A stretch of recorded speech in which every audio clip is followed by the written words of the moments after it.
नमस्कार, न्यूज़ ब्रिजेश जयपुर में आप सभी दर्शकों का हार्दिक स्वागत है एक नई खबर के साथ। ये खबर है doctor Ambedkar memorial welfare society Rajasthan द्वारा आयोजित प्रेस कॉन्फ्रेंस की। राजस्थान की अनुसूचित जाति के करीब 17.80% मतदाताओं ने राजस्थान की अनुसूचित जाति की सबसे बड़ी संस्था doctor Ambedkar memorial welfare society Rajasthan Jaipur के माध्यम से विभिन्न मान्यता प्राप्त राजनीतिक दलों के सामने आगामी विधानसभा चुनाव में अपने हितों की मांगे प्रेस कॉन्फ्रेंस द्वारा जयपुर में रखी गई और विभिन्न राजनीतिक दलों से अपने चुनावी घोषणा पत्र में शामिल करने का अनुरोध भी किया गया है। प्रेस कॉन्फ्रेंस में सोसाइटी के महासचिव जीएल वर्मा, उपाध्यक्ष डॉक्टर शशि इंदुलिया, मीडिया प्रकोष्ठ के महेश धावनिया, एडवोकेट गुरु प्रसाद लेखरा, शिवशंकर छत्रपति, सुंडाराम नवलिया मौजूद रहे। अनुसूचित जाति की राजस्थान में जनगणना वर्ष 2011 के अनुसार 17.80% एवं पूरे देश में 16.60% आबादी है। इसीलिए राजस्थान प्रदेश एवं देश के सभी प्रकार के संसाधनों, आर्थिक, भौतिक, राजनीतिक, शैक्षणिक, सरकारी सेवाएं, निजी क्षेत्र की सेवाएं, जल एवं जमीन इत्यादि में अनुसूचित जाति एवं अन्य आरक्षित वर्गों को जनगणना वर्ष 2011 एवं आगामी जनगणना वर्ष 2021 की जनसंख्या के अनुपात में बंटवारा किए जाने प्रतिनिधित्व प्रदान करने का कानून पारित करने की प्रमुख मांग की गई। मांग पत्र में ज्यादातर मांगे राजस्थान सरकार एवं भारत सरकार के समक्ष समय समय पर doctor Ambedkar memorial welfare society Rajasthan Jaipur द्वारा पत्राचार के माध्यम से रखी जा चुकी है एवं अनुसूचित जाति वर्ग से प्राप्त सुझावों पर ही आधारित है। Doctor Ambedkar memorial welfare society Rajasthan द्वारा जो भी मांगी गई है, राजस्थान सरकार एवं भारत सरकार जल्द से जल्द इनकी मांगों को स्वीकार करके इन्हें राहत प्रदान करे। इसी शुभ संदेश के साथ न्यूज़ ब्रिजेश जयपुर से मैं पत्रकार ब्रिजेश कुमार नावरिया। आगामी विधानसभा चुनाव को देखते हुए हम अंबेडकर वेलफेयर सोसाइटी के माध्यम से अनुसूचित जाति की मांगे विभिन्न राजनीतिक दलों को घोषणा पत्र में शामिल करने के लिए या आपके माध्यम से रख रहे हैं, जिसमें मुख्य मांग ये है कि जितने भी संसाधन हैं सरकार के या निजी क्षेत्र के, जल, जमीन, नौकरी, आर्थिक, शैक्षणिक, सभी में हमारी आबादी के अनुपात में प्रतिनिधित्व दिया जाए।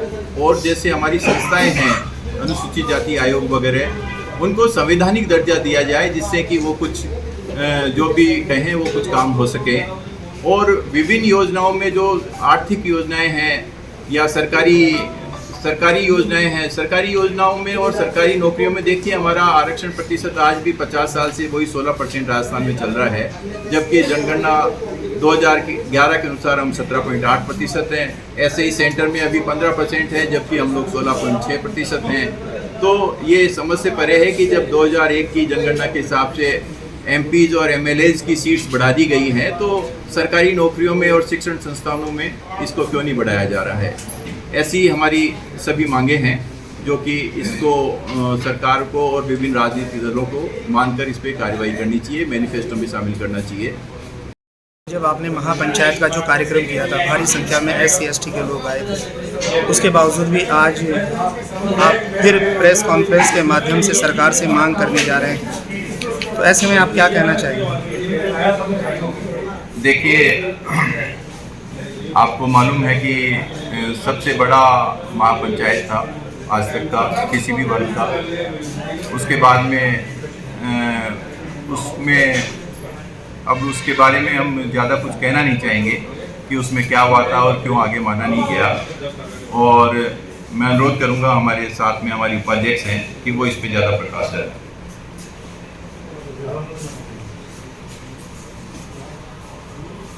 जो महापंचायत थी उसके लिए आप कह रहे हैं कि भी उसके बाद हम ये प्रेस कॉन्फ्रेंस क्यों कर रहे हैं, तो उस वक्त हमने कोई राजनीतिक दलों को, पार्टियों को बुलाया नहीं था उसके अंदर। और आज हमारा विशेष जो उद्देश्य है वो यही है कि हम राजनीतिक पार्टियों के सामने हमारी जो मांगे हैं उनको सामने रखें, जो ताकि अपने मैनिफेस्टो में शामिल करें और ये जो विसंगतियाँ हैं उन विसंगतियों को दूर कर सकें। नहीं, आपने राजनीतिक दलों को वहाँ उस महापंचायत में भले ही नहीं बुलाया, लेकिन आपका उद्देश्य आपका यही था जो आज आप इस प्रेस कॉन्फ्रेंस के माध्यम से बता रहे हैं। तो मेरा कहने का तात्पर्य है कि सरकार ने महापंचायत के बाद भी अभी तक किसी प्रकार से आपकी कोई सुनवाई करी या नहीं करी? सरकार ने सुनवाई करी या नहीं करी ये बताएंगे आप? देखिए, सरकार को हम धन्यवाद देना चाहते हैं कि उन्होंने जो इनके स्तर पे मुकदमे जो वापस लेने की कार्यवाही की, भले देर से की लेकिन उन्होंने की। और अभी कुछ मुकदमे जिनमें केंद्र सरकार के डिपार्टमेंट भी इन्वॉल्व है, उसके लिए भी हमने प्रधानमंत्री जी और मुख्यमंत्री जी को लिखा है कि आपस में समन्वय स्थापित करके उसमें भी वो मुकदमे जनहित पे वापस लिए जाए। लेकिन जो मुख्य मांगे थी हमारी, जो कि इसके अलावा जो 2 अप्रैल के मुकदमों के अलावा जो नौकरी में आरक्षण और जो दूसरी 2% और जनसंख्या के आधार पे जो कि हमारी जो डिमांड थी, अनुसूचित जाति आयोग को संवैधानिक दर्जा देना, बड़े दुख की बात है कि वो नहीं मानी गई है अभी तक। तो नहीं मानी गई है तो आप प्रेस कॉन्फ्रेंस कर रहे हैं, तो क्या आगे भी आपका इसी प्रकार से जब तक मांग नहीं लेती सरकार संघर्ष जारी रहेगा? हमारा संगठन जो है वो गैर राजनीतिक है, इसलिए हम जो गैर राजनीतिक तरीके से ही हमारी मांगों को रखते हैं।